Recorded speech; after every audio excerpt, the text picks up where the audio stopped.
Mangasa.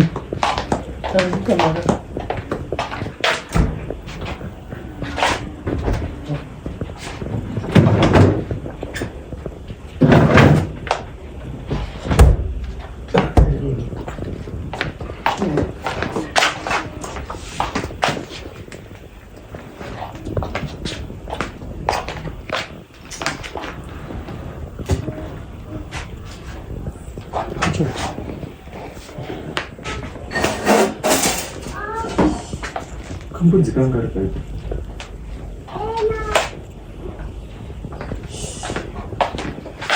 Kau nombor ndio kambuzi wangu. Nhai Mai Rudo. Mama. Iwo pamba pana pani varamu pane chini. Unopika sei chesho?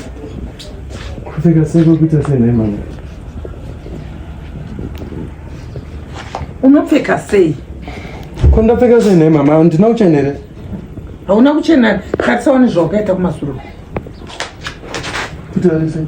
Hapana. Iwe gadzirisa hembe mani. Ora. Untanza kunyatopfekawo zvakanaka pane ruzhinji. Aiwa mama yangopindawo yangopoya ndakumbozoti ndo zvazvaita. Ichipoye? Handisi kuziva ndangotombopfekawo mubedroom andakumbozoti. Iwewo handisi kukuona zvakanaka iwe. Handisi kukuona zvakanaka mafambiro ako asiyana-siyana. Iwe. Iye zvinezvi chale uyu akadzokunyangira wakadai so unozoita sei? Mama, ingandati handinombozviona kuti hembe yapinda kumashure. Ina handisati ndamboona zvakadai.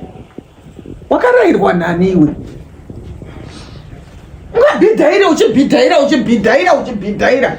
Iwe wega ugone kufila kuti handina kunyatsopfeka zvakanaka. Ure sorry mama, nombozviziva. Ita kwazvo iwewe. Ndinokuona waitwa zvisizvo pano nachale uyu. Alright.